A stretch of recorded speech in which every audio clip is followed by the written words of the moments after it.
you've talked about mental health a bit. For you, was it like, did you first start getting into this sort of thing for the physical side and like being and training, or was it the mental side first? Yeah.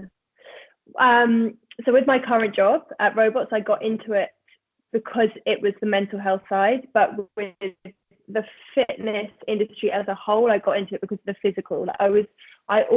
Sport was the one thing that I never deviated from growing up. It was the one thing I always loved. I always really looked forward to it. And like, at St. Bede's, it wasn't so cool to be sporty, and I found that quite hard because I loved it. It was like the one thing that I was like, yes, PE's next, or PE and maths. Like, they were the two things that I really enjoyed.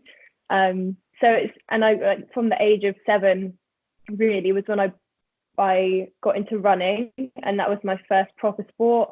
And then from there I just played sport forever, and I was an only child for about 7 years, so my dad raised me as a boy pretty much. So we'd always be in the garden, like kicking a football around, playing catch, just developing skills, and I loved it. So it's kind of been ingrained from a young age. And my brother's really sporty as well, so we get on really well and have always played sport together.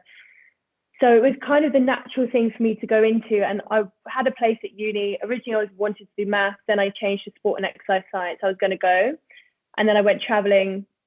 I was actually in a very funny place mentally. I was really, really underweight. And then when you're underweight, you get depressed, and it's all very linked in. And then I came back home from traveling and started working on that. And I went to therapy, which I think is amazing. I think I've had 3 different therapists, and they've all been really good in their own way. But I do think that therapy is beneficial, like no matter how good or bad your life is, just talking to someone. Yeah, I it's did amazing. at one point, and like I think everyone needs to go through that. Just even if you're in a good space, it can make you appreciate that a bit more. Yeah. Anything like that, I think it, because I've told people before. Mine was a few years ago when I left uni, and that's why this was called Dropout. And I remember I mentioned it with some of the lads from back home, and then like, I'd become so used to talking about it with like the therapist and with my girlfriend at the time that I blurted it out, and then people like looked at me like, oh. Yeah, it's so taboo. It's so weird. It is so weird. Like, I remember even with my mum, and I love her to pieces, but to get a hold of therapy and why I loved it so much was a bit like, oh, you really like that? Like, why do you enjoy going to that? But yeah, it's amazing. I think it's something that you don't just go to once and then you leave it. It's like you can go back to it at any point throughout your life, and it just helps you understand yourself and understand other people a bit more. So, I mean, I know that growing up, I was very different to how I am now. And now I like to think that I do empathize a lot more than when I was a kid. But I think a lot of that is from going to therapy. But yeah, to answer your question, when I was traveling, I qualified as a yoga teacher, and this was all for the physical side. And then that was the first time I really got into the mental side, because there was a lot of philosophy. And I don't teach as much yoga now, but I'm not religious at all. But the philosophy of yoga is basically just be a good person. I was like, okay, that makes so much sense. And that really clicked.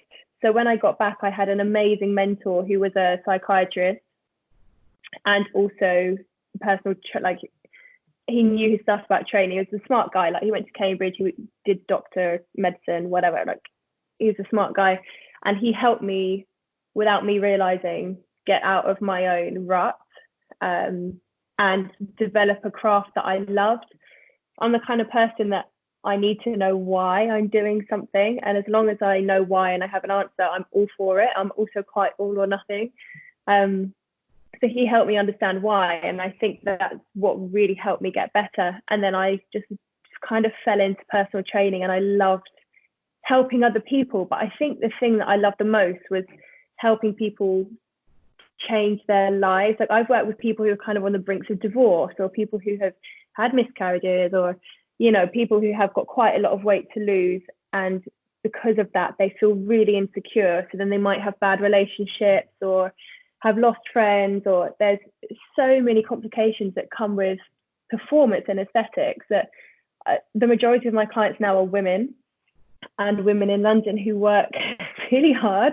And there's this, you know, there's a lot of equality stuff that is going on at the moment as well. And I think like training and feeling strong really helps build people's confidence, and that is what I love about my job. It's not really about changing people's bodies, it's changing how they feel about themselves, and then how that affects them. I think that's why a lot of my friends who are in the industry love their jobs as well.